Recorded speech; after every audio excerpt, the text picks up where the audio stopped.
هي محامية في الجزائر معروفة جدا لدى العام والخاص. Le sujet de sa conférence s'intitule Les archives militaires et les archives judiciaires, patrimoine commun algéro-français pour une gestion souveraine de la vérité historique et le droit des victimes. Nous demandons à la conférencière de bien vouloir prendre soin du temps dont nous disposons. Oui, très juste, hein. Vous me donnez le temps, compris mes précédents. Bon. Eh bien, je tiens particulièrement à remercier cette honorable assistance et à sa tête, monsieur le recteur de l'université. Et voyons ce nombre important d'étudiantes, je suis très contente évidemment, d'étudiants, je ne sais pas, il n'y en a pas beaucoup, je ne sais pas où ils sont, mais la disposition de cette salle me rappelle quelque chose d'extrêmement important. Excusez-moi de dire que je vois le passé au premier rang, mais le futur est au deuxième rang. Et ça, c'est magnifique, parce que ces gens du futur, dans quelques années, seront les gens du passé et seront là. Et donc, à mon sens, c'est là la continuité de la génération de l'Algérie, toujours à la recherche de sa vérité. Cela me rappelle également un fait historique qui s'est déroulé de manière tout à fait anodine. Lorsque Sarkozy est venu, il n'y a pas très longtemps, à l'université de Constantine, il pensait trouver une génération de jeunes au premier rang et peut-être aucune personne de notre âge dans la salle. Et il pensait s'exprimer face à une jeunesse qui allait écouter sa politique. Simplement, à sournois et demi, nous avons été agréablement surprises et surpris de voir que dans la salle, il y avait au premier rang toutes les personnes qui ont votre âge et peut-être le mien aussi. Ce message politique a été parfaitement bien perçu parce que ça voulait dire tout simplement France d'aujourd'hui. Ne pensez pas que l'histoire a été effacée. Et nous, les personnes de notre âge, nous sommes garants et gardiens de l'avenir de nos enfants et de l'avenir de notre histoire. Alors, parlez avec nous avant de parler avec eux. Et ça a été un message parfaitement bien perçu par Sarkozy, qui a compris qu'il existe encore des hommes debout dans ce pays qui veillent à l'histoire de leur pays. C'était une introduction qui m'était venue à partir donc de cette salle simplement, mais je voudrais revenir à ce qu'avait dit Madame El Corso il y a quelques minutes à propos de Nicole Dreyfus. Il est vrai que parfois on doit se poser la question, quel est le rôle d'un avocat dans l'histoire? Que vient-il faire? Il ferait mieux de rester dans ses tribunaux, d'amasser peut-être de l'argent, plutôt que de s'intéresser au dossier de l'histoire. Eh bien, c'est faux, car je pense que le rôle des avocats a été extrêmement important dans l'histoire de l'Algérie coloniale. Je fais référence à un grand procès qui s'appelle le procès des Cheikhs et qui s'est déroulé en 1871. Un procès où il y a eu les premières grandes condamnations des Algériens, Cheikh El-Haddad et tous les autres qui ont fini par être déportés en Nouvelle-Calédonie. Et là, nous avions eu à l'époque un avocat français qui avait fait un mémoire de défense pour soutenir la thèse de ses clients qui revendiquaient leur liberté, qui faisait 237 pages. Donc un véritable livre, document justement que je suis en train de rechercher et que j'ai toutes les difficultés à recevoir, bien qu'il existe dans les dossiers des archives judiciaires françaises. Et donc, l'intitulé de mon sujet, c'est les archives militaires et judiciaires. Pourquoi militaires et judiciaires? de militaire et judiciaire parce que il y a eu des pouvoirs spéciaux qui ont été jugés, qui ont été établis en Algérie. Et en vertu de ça, l'Algérie a connu un tribunal spécial. Un tribunal spécial qui s'appelait le tribunal spécial des forces armées. Et ça a été un véritable tribunal pour broyer les Algériens.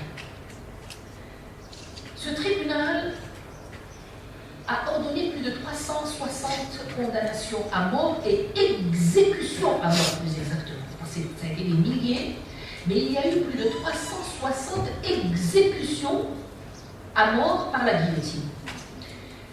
Chose à laquelle avait assisté mon ami Nicole, comme on l'appelait communément, Nicole Dreyfus, et bien d'autres avocats algériens. Je suis d'accord avec mon confrère Maître Chiri quand il dit qu'il n'y avait pas que des Français. Il y avait une poignée de Français, c'est vrai, mais il y avait beaucoup d'Algériens qui étaient désignés par le FLN et qui avaient pour mission de défendre les détenus algériens. Comment je suis arrivée à ce sujet, les archives judiciaires?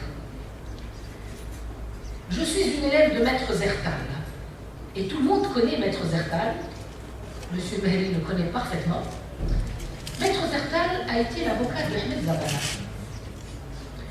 Et Ahmed Zabana a été, comme par hasard, exécuté un 19 juin 1956 après un rejet systématique de sa demande en grâce qui avait été introduite par Maître Amara, qui était l'avocat de Abdelkader Faraj, près de qui? Eh bien, près de René Coty, président de la République française, qui était lui-même avocat. Donc il connaissait parfaitement la question. Et donc, à partir de là, je me suis intéressée, comme par hasard, au cas du premier guillotiné à mort. Exécuté plutôt par la guillotine, condamné à mort, exécuté par la guillotine. J'ai été surprise. Je suis restée plus de 20 ans dans le cabinet de Maître Zertal. Maître Zertal n'a jamais voulu parler du cas de Ahmed Zabana. Et comme je suis quelqu'un qui, lorsque je tiens, je ne lâche plus, pendant 20 ans, j'ai tenu à connaître le secret de cette affaire. Et là, on a découvert que Ahmed Zabana avait subi la peine de mort, non pas comme le disait le procès verbal d'exécution signé par le greffier en chef et par l'exécuteur des sentences criminelles, c'est-à-dire le bourreau, non pas en 3 minutes, mais sa condamnation, mais son exécution a pris beaucoup de temps. Savez-vous pourquoi? Eh bien, tout simplement parce que la guillotine est tombée 3 fois sur sa tête et qu'à chaque fois, la guillotine s'arrêtait à 5 cm de la tête. Miracle de Dieu. Dans tout le monde, depuis l'humanité, il y a eu 2 cas. Il y a eu le cas de Ahmed Zabana, qui est mort dans ces circonstances, et il y a eu le cas d'un noir américain condamné à mort et qui a subi donc la chaise électrique et qui n'en est pas mort. À partir de là, je me suis posé une sérieuse question sur la justice coloniale. Et j'ai ouvert ce dossier grâce au témoignage de Maître Zertal et au témoignage de Maître Amara, qui étaient les véritables témoins de cette exécution. La question n'a pas été facile, parce qu'il paraît inconcevable qu'une telle chose se produise. Mais en fait, je les ai, de manière peut-être indirecte, poussés à faire leurs déclarations directement dans des conférences de presse, dans des conférences au Forum du Moudjahid, dans des conférences télévisées, pour permettre d'inscrire pour la première fois ce qu'on appelle l'exaction judiciaire. Parce qu'il y a 2 formes d'exaction. Le 8 mai 45, c'est une série d'exactions. On sort les gens, on les tue, on n'en parle plus. Mais lorsque des gens sont jugés Et c'est en vertu d'un texte de droit et d'un jugement criminel qu'on exécute une sentence criminelle. Et lorsque la guillotine tombe et ne tue pas, en principe, c'est une grâce systématique. Ils ont insisté plusieurs fois, et c'est au bout de la troisième fois, que la guillotine est tombée, et selon les déclarations de Maître Zertal, la tête ne s'était pas détachée du corps. C'est-à-dire que cette peau était toujours collée à la tête, au corps de Zabala. Et il a fallu que le bourreau, entre guillemets, je vais vous dire qui c'est le bourreau, soit passé de l'autre côté, et il a tendu la tête pour la mettre dans le panier. Qui était ce bourreau? Eh bien, ce bourreau n'était rien d'autre que le procureur de la République, en fait, c'est le titre, qui avait pris la place du bourreau. Il était colonel. Pourquoi avait-il pris la place du bourreau? Parce que, étant donné que la guillotine tombait et que la tête ne se pouvait pas, la guillotine s'arrêtait, ils avaient pensé qu'il y avait quelque chose. Et ils avaient même lié ce phénomène à la grande prière qu'avait fait Ahmed Zabala avec l'imam, lequel a été guillotiné. Il a été défenestré quelques jours après avec Ali Moudj. Donc tous ces éléments sont des éléments extrêmement importants. J'ai voulu savoir si dans les archives judiciaires militaires, on pouvait retrouver ne serait-ce que l'heure d'exécution. Je suis arrivée, pas par mes moyens personnels, par les moyens de mes confrères français, parce que lorsque j'avais appelé le colonel pour lui dire « Est-ce que je peux avoir le dossier de Ahmed Zabala ?» Il m'a dit « Non, non, non, vous n'avez pas le droit. » J'ai dit « Mais je suis avocat. » Il m'a dit « Mais vous n'étiez pas son avocat, ce qui est juste. On me donne le dossier en principe.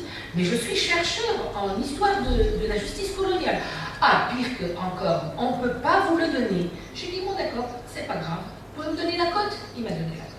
Et c'est comme ça que nous avons envoyé des confrères français que nous remercierons jamais assez pour nous récupérer ces archives et pour reconstituer le dossier. Et je ne l'ai pas totalement reconstitué. Il me reste les pièces. Ceci m'a poussé à savoir, à aller plutôt chercher dans le sens des archives. Alors, Maître Chiffi disait tout à l'heure qu'on lui rétorquait à chaque fois que les archives étaient nationales. Oui, et il voulait trouver une réponse. Pourtant, la réponse est simple. Les archives sont nationales, mais l'histoire, elle est bien commune. Elle est entre deux peuples. Ai-je le droit, moi, en tant qu'Algérien, de connaître mon histoire, même si mon histoire est confisquée chez un autre peuple? Eh bien oui, la loi me permet. La loi me permet, mais pourquoi la France refuse de nous donner les archives militaires judiciaires? D'abord, je dirais que l'Algérie ne les a jamais réclamées.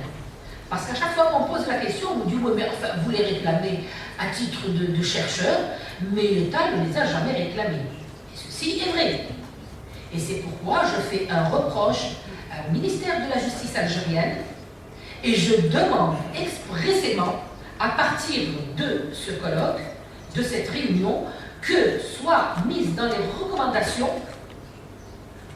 la volonté par le ministère de la Justice de nous récupérer ces archives militaro-judiciaires. Parce que les gens sont encore vivants. Combien d'entre vous ont subi soit les camps, soit les prisons? Et pourtant, quand vous allez demander votre jugement, vous donne un extrait de jugement, c'est-à-dire un papier dans lequel on vous dit condamné tel jour, etc. C'est très insuffisant. Qu'est-ce que vous avez laissé à vos enfants et qu'est-ce que vous allez laisser à vos enfants? Donc le problème des archives est un problème très sérieux. Très sérieux pour être négligé. Et pourquoi très sérieux? Et pourquoi on ne veut pas nous le donner? Je vous demande de garder en tête une année, 1998. Mettons cette date de côté et redescendons un peu dans l'histoire. Je suis allée chercher un peu au-delà et je voulais savoir, dans toutes ces archives, pourquoi, par exemple, on ne veut pas me donner l'état civil. On ne donne pas la justice à Paris. Pourquoi on ne veut pas me donner l'état civil? Je me suis rendu compte que pour l'état civil, il y a un document d'une très grande importance et l'état des sources relatives à l'Algérie conservées au Centre historique des Archives nationales 1945-1968.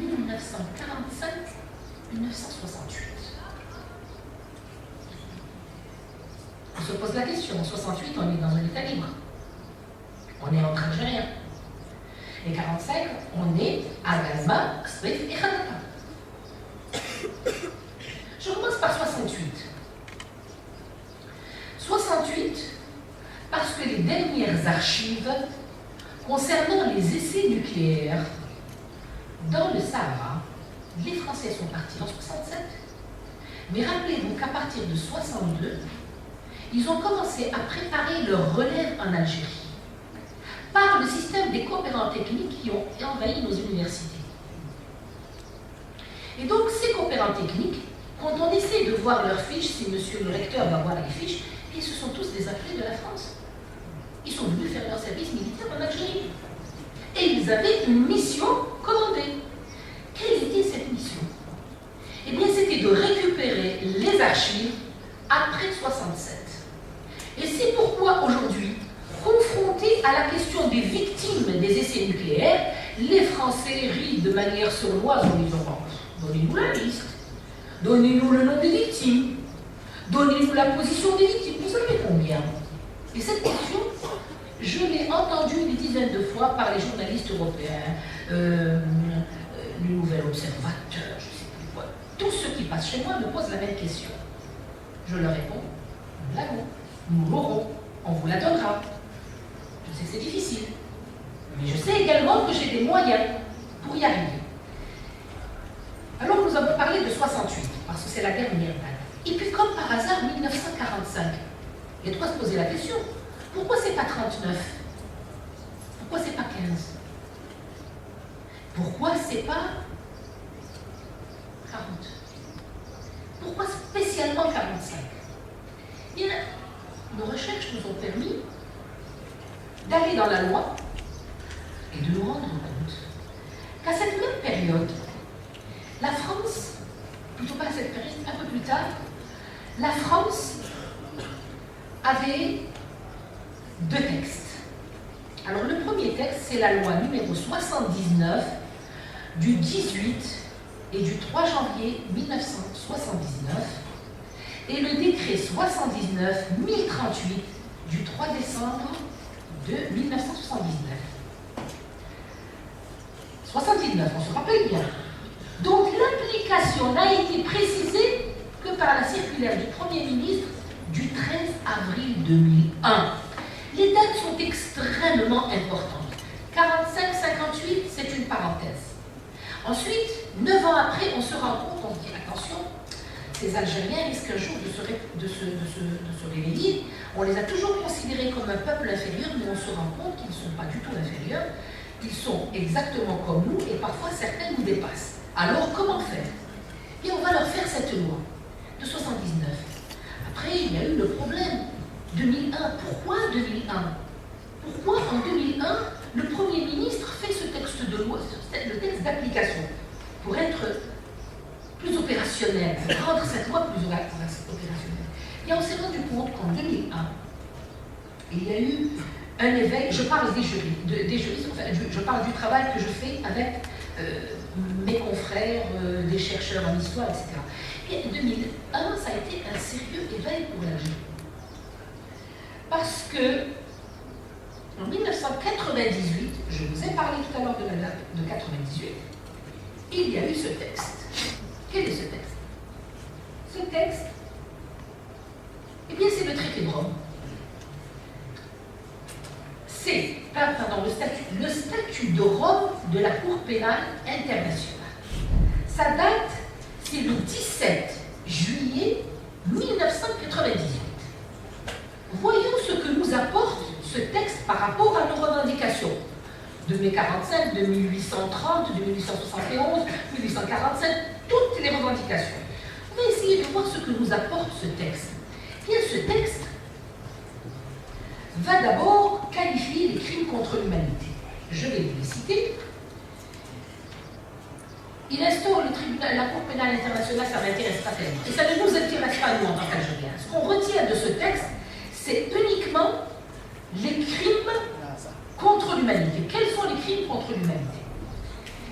voilà, les crimes sont cités. Le crime de génocide. À côté de cela, je pose la question, qu'est-ce qu'un génocide? Et est-ce que le 8 mai 45 est un génocide au nom de la loi? Au nom de leur loi.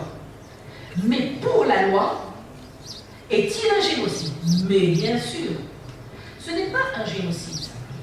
C'est le plus grand génocide qu'a connu le monde. L'histoire de l'humanité n'a jamais enregistré un génocide aussi grave que ça. Pardon? Les Arméniens. Ils sont moins que 45 000. Ah, plus. Ils sont moins que 45 000. Et je vais vous dire pourquoi ils sont moins que 45 000. Parce que c'est la France qui est en train de grossir le nombre pour attaquer la Turquie. Donc ça, c'est un contexte politique bien connu. Et je suis chargée avec un groupe d'avocats turcs et égyptiens, libanais, enfin tout un groupe, pour étudier la question. Et nous avons découvert les faux qui est en train de préparer la France pour les Arméniens pour attaquer les Turcs. Donc ça, c'est une autre question. Simplement, je vous réponds à cette question.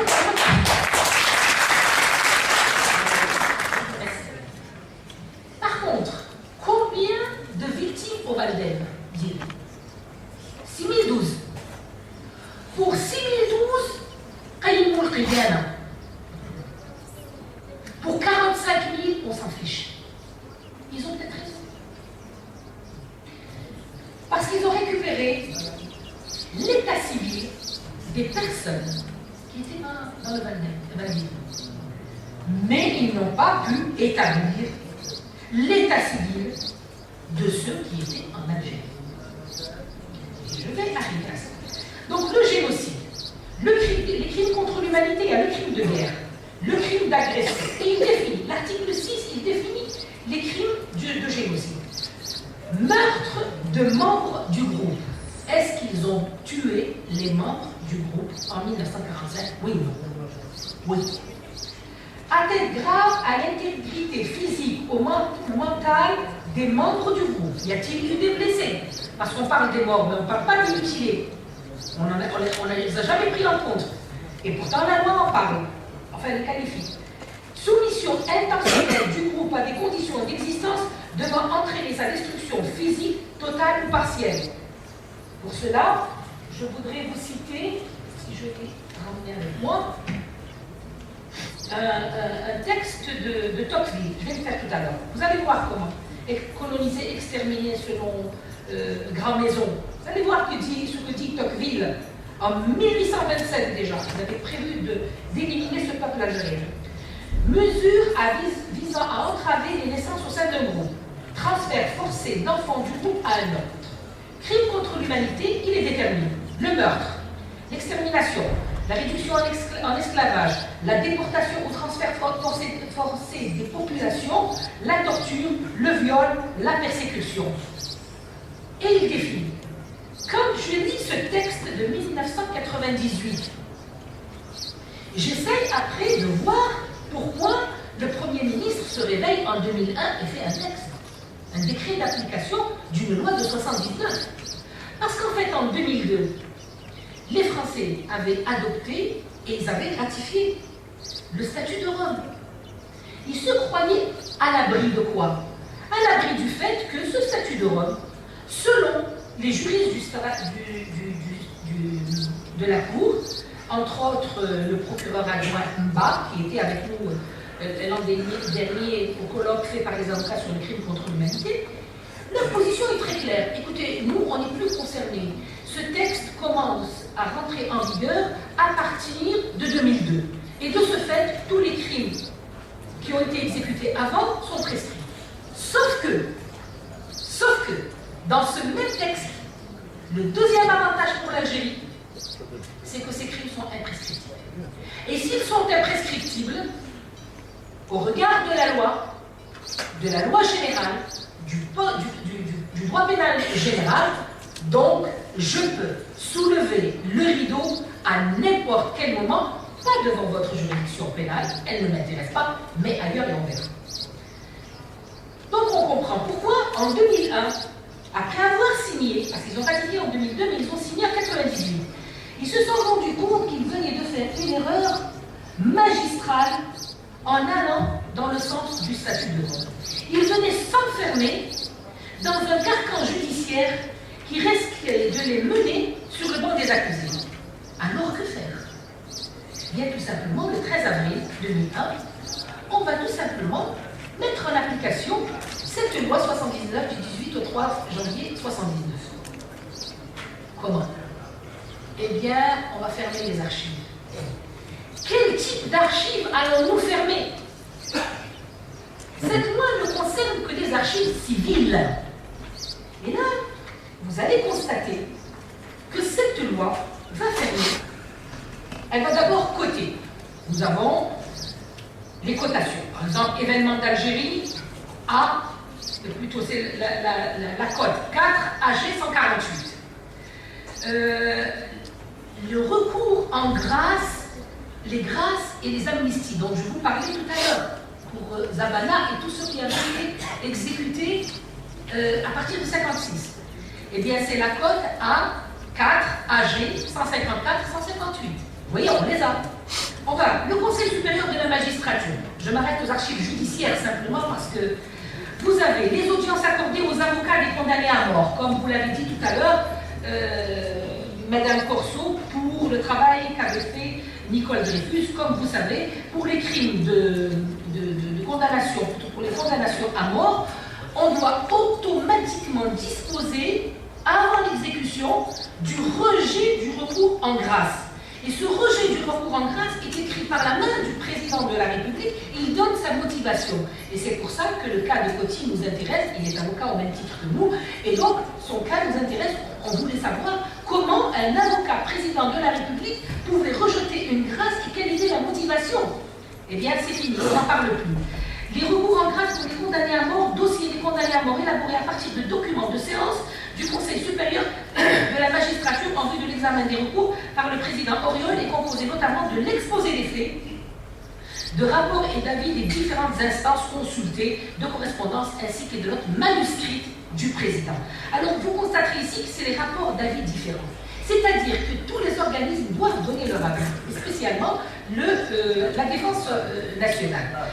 Donc nous avons énormément de documents ici qui concernent les recours en grâce, etc. Eh bien, tout ceci a été fermé de manière définitive pour les Algériens. Nous allons voir maintenant l'état civil. L'état civil, et là c'est très surprenant. Alors l'état civil, ils ont fait une loi qui s'appelle la loi de 100 ans. C'est-à-dire qu'on ne doit pas communiquer l'état civil avant 100 ans. Pourquoi avant 100 ans? Si je dois consulter l'état civil de 45 pour savoir le nombre réel d'Algériens qui a été tué, eh bien il va falloir que j'attende 2045 pour qu'on puisse me dire « Ah ben maintenant vous pouvez y aller ». Parce que dans leur esprit, en 100 ans, l'histoire s'efface dans l'esprit de ces jeunes et qui n'auront plus de problème. D'ailleurs, quelqu'un a trahi la position de la France, il s'agit de Kouchner, récemment, dans sa déclaration. Et il a dit quand ceux-là vont partir, on pourra discuter avec les autres. Mais il a oublié que ceux-là sont les pères des autres et que les autres sont partis de la nation. Et on dira, on n'est pas prêt d'en défaire. Après nous, ce sera les autres. Et je remercie monsieur le recteur de l'université d'avoir fait ce genre de rencontre parce qu'à partir de là, je suis persuadée qu'il y a un déclic qui va se faire dans l'esprit de ces jeunes et ils vont comprendre que la France est partie, mais son venin est toujours là. Son venin s'appelle l'esprit colonial. Et nous ne sommes pas supposés contre. Alors, je suis allée voir l'état civil. Et parfois, j'en rigole. Alors, la loi de 79 dont on parle ici, n'est-ce pas? Elle porte sur quoi? L'état civil, 100 ans. J'ai le droit de consulter l'état civil du 8 mai 45, le 8 mai 2045.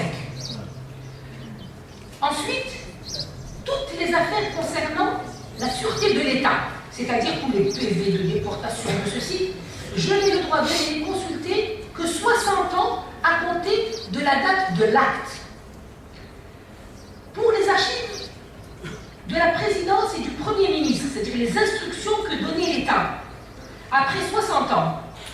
Et alors, ça c'est magnifique, et je crois qu'on va attendre encore pour les dommages de guerre, 60 ans. S'il considère qu'on doit commencer les dommages de guerre en 62, il faut attendre 60 ans. Oui, mais moi, si j'ai envie d'aller vers les dommages de guerre de 1830, je suis dans les règles. Donnez-moi ces documents. Ah non, ah non, les documents encore. Malgré la loi, ils sont là pour dire non. Ensuite, il y a une petite rédaction où la syntaxe est extrêmement malicieuse. Il faut reconnaître une chose, ils savent écrire. Ils vous mettent un poison dans un joli papier rose. Et quand on voit le papier rose, on dit « Oh, magnifique, ils sont gentils, ces Français ». Mais quand on ouvre le papier rose, qu'est-ce qu'on trouve? Les données d'état civil, telles que figurant sur les actes, peuvent être diffusées sans restriction si les événements ont plus de 100 ans. Donc, quand on lit la première partie, on est content, on dit « Oh, chien ». Mais après, ils nous remettent, hein. Vous voyez, dans la phrase, peuvent être diffusés sans restriction si les événements ont plus de 100 ans. Même si les personnes auxquelles ils se rapportent restent toujours en vie. C'est magnifique. Regardez la rédaction, comme elle est malicieuse et combien de chercheurs ont pensé, ont réfléchi pour construire uniquement cette phrase. C'est-à-dire que s'il y a un survivant parmi vous qui a été mutilé ou qui a subi un préjudice par la mort d'un de ses proches, veut se présenter pour dire, écoutez, moi je suis vivant, mon père est mort dans les massacres de 45, est-ce que vous pouvez me donner l'état civil pour que je puisse consulter avec qui il est mort, à quel moment il est mort, disons parce que j'ai une succession à ouvrir. En droit musulman, l'heure du décès est importante. Eh bien, il va vous dire, non, excusez-moi, je ne peux pas vous le donner. Parce que le texte dit que peuvent être diffusés sans restriction si les événements ont plus de 100 ans, même si les personnes auxquelles ils se rapportent vivent toujours. Même si vous êtes vivant, monsieur, il faut avoir 100 ans pour que je puisse, peut-être plus, pour que je puisse vous les donner. C'est-à-dire que vous n'avez en fait aucun droit de les avoir. C'est clair. Et vos héritiers n'ont pas le droit de les avoir. De toute façon, les données d'état civil n'appartiennent pas au domaine de la vie privée, article 226 du Code pénal. Il faut d'ailleurs cesser de penser que les actes ne sont pas publics parce que nous ne pouvons pas les consulter librement. Vous ne trouvez pas qu'il y a quelque chose d'anormal dans ce texte? Je vous le redis, vous allez voir. On vous enlève d'une main ce qu'on vous donne de l'autre. Regardez ce qu'ils disent. De toute façon, les données d'état civil n'appartiennent pas au domaine de la vie privée. Donc vous n'avez pas, vous, en tant que personne privée, le droit d'aller les chercher. C'est le domaine, vous êtes né sur le territoire, vous êtes mort sur le territoire, mais toutes ces données appartiennent à l'État, elles ne sont pas du domaine privé. Il faut d'ailleurs cesser de penser. Cesser de penser. C'est comme si nous étions des enfants. Parce que ce texte nous est appliqué, c'est-à-dire qu'il a été fait pour nous, en fait, pour les Algériens. Il faut cesser de penser, attention, vous êtes toujours mineurs à vie, que les actes ne sont pas publics. Non, ils sont publics, mais ils sont privés en même temps. Donc il faut savoir où on est public, où on est privé. Mais un chat et un chien, ça ne vit pas dans la même peau. Parce que nous ne pouvons pas les consulter librement. Alors ça veut dire, écoutez, c'est vrai qu'elles sont privées, mais elles relèvent du domaine public. C'est pas parce qu'on ne veut pas vous les donner qu'elles sont publiques. C'est un raisonnement de fou. Et on veut nous l'imposer. Ça, c'est une loi française. Nous n'avons rien à inventer. De même, et ça c'est amusant aussi, les photos doivent être diffusées avec précaution en raison du droit à l'image de chacun. Alors si c'est du droit privé, oui, c'est le droit à l'image. Mais si c'est du droit public, on n'a pas à discuter. Moi, demain, j'ai ma photo sur un journal, je ne vais pas leur dire pourquoi. Mais si quelqu'un se promène avec ma photo dans son portefeuille, je vais lui dire, vous avez fait une atteinte à ma personne. Ce qui est tout à fait normal. Alors ici, pourquoi les photos? Eh bien, c'est tout simplement pour ne pas pouvoir identifier les personnes qui ont été massacrées. Alors, vous voyez que ces deux lois sont des lois extrêmement dangereuses mais que les gens ne connaissent pas, peut-être parce que ça n'est pas leur spécialité. Et donc, alors ces deux lois vont nous mener vers quoi? On ne nous donne pas les archives, on ne nous laisse pas les consulter même quand on est spécialiste, on ne laisse pas les ayants droit ou les parents des victimes les consulter, c'est du domaine public de l'État, et c'est le mensonge de l'État. Et là, on va aller un peu plus loin, plus près plutôt dans l'histoire, un cas d'espèce.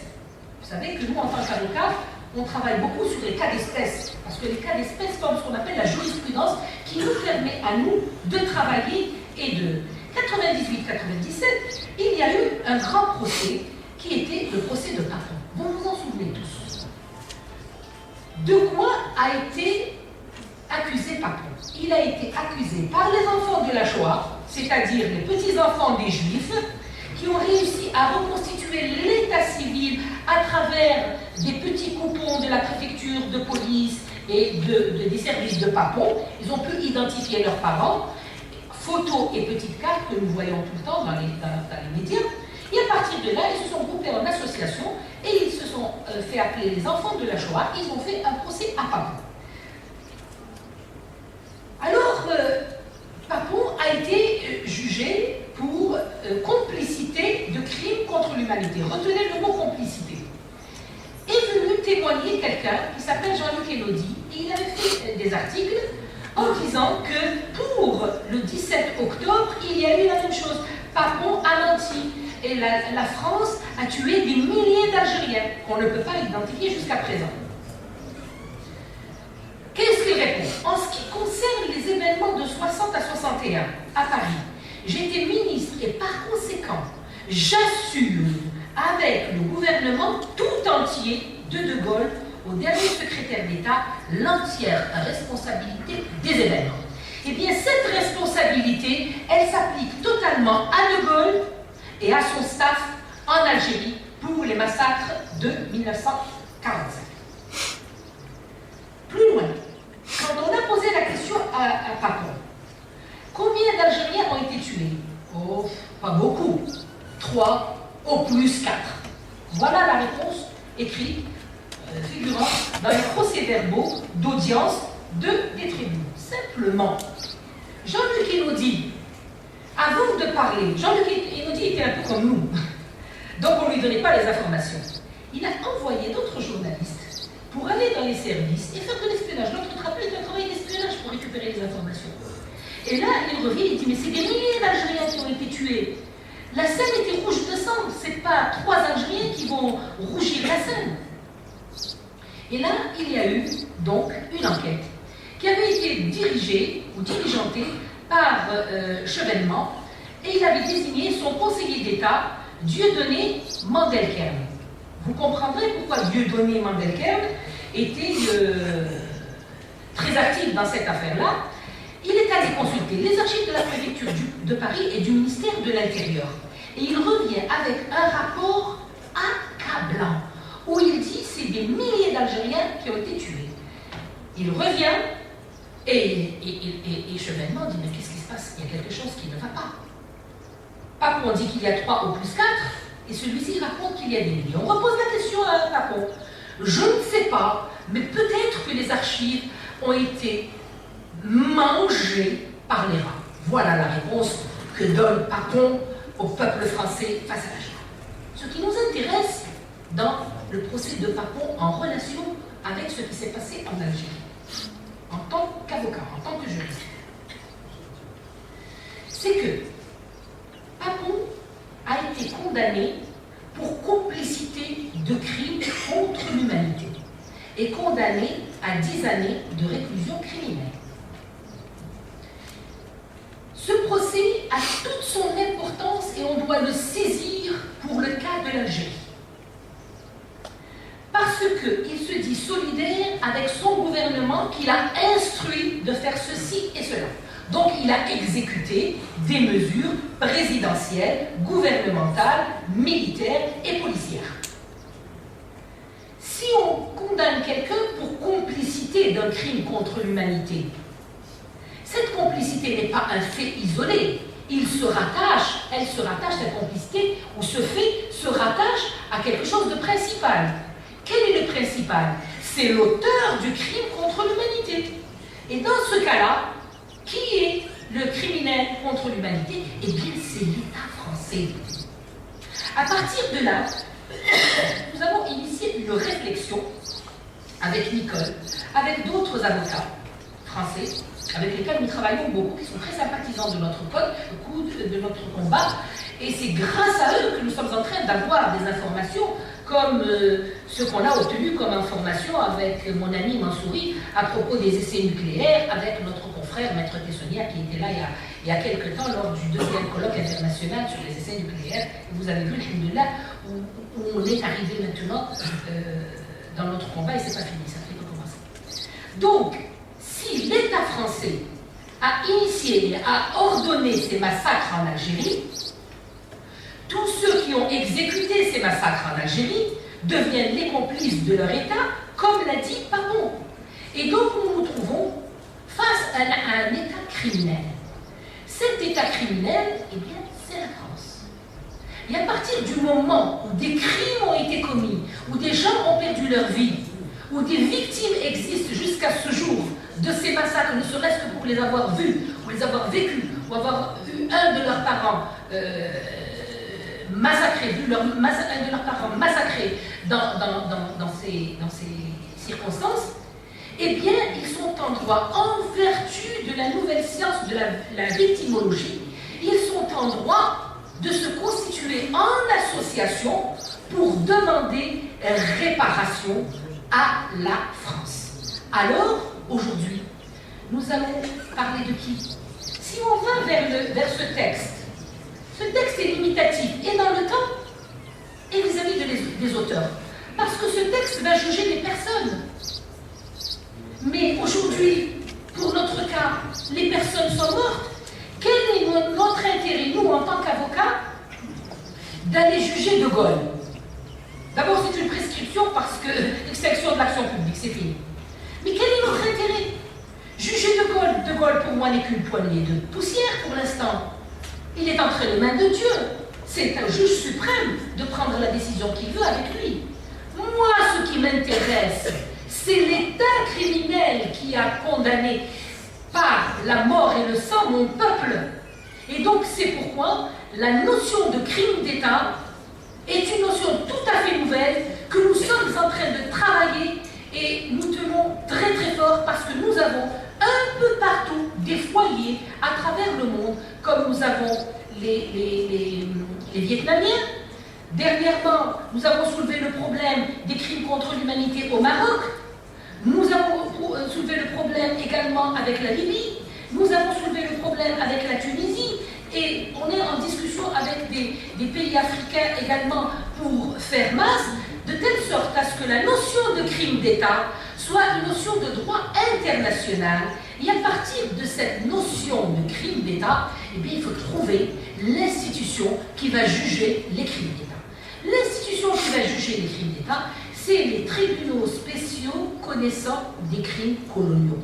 Et c'est pourquoi, aujourd'hui, devant cette loi émanant du peuple, elle n'émane ni des partis politiques, ni du gouvernement. Concernant la criminalisation de la colonisation, cette loi va dans ce sens. C'est-à-dire que maintenant, nous sommes deux adversaires, nous travaillons sur le plan juridique, nous avons notre argumentation juridique qui est très forte, à laquelle la France ne peut pas faire face. Parce qu'effectivement, la colonisation, c'est tous les crimes retenus par le statut de Rome. Et la France n'a pas hésité à les exécuter tous sur notre peuple. Donc, la notion de crime d'État va nous mener à la criminalisation donc, du colonialisme, et la criminalisation du colonialisme va nous mener à une institution nouvelle qui s'appelle l'institution des tribunaux spéciaux jugeant des crimes coloniaux. Voilà pourquoi la recherche des archives est extrêmement importante. Moi, je ne m'intéresse pas tellement à la région de Guelma, on faisait du blé c'était je sais plus quoi, c'était une région où il y avait tant de choses. Ça ne m'intéresse pas. Moi, c'est le fait historique qui m'intéresse, c'est le crime contre l'humanité qui m'intéresse, et c'est ce crime que je suis en train de traquer, et c'est ce crime que j'essaye de mettre en exergue pour pouvoir dire que ce peuple a été meurtri et martyrisé, c'est vrai, mais c'est un peuple vivant, c'est une flamme qui ne s'éteindra jamais, et que notre devoir est de connaître notre passé pour nous projeter dans notre futur. Et c'est là le rôle des archives. Et c'est pourquoi je recommande que les archives soient retournées en Algérie. Non pas les originaux, mais de faire. Il faut qu'on se mette d'accord. Parce que les Français ne nous donneront jamais les originaux. Mais avec tous les moyens techniques aujourd'hui, on peut faire des duplications, mais qui reflètent le document à l'exactitude et nous permettre de construire une histoire et une histoire vraie. Alors si la France souhaite avoir des rapports avec les Algériens et reconstruire ou construire une nouvelle histoire, elle ne doit pas ignorer ou cacher l'histoire de l'Algérie coloniale. Donnez-nous l'Algérie coloniale et on vous donnera la discussion sur l'Algérie de demain. Je vous remercie.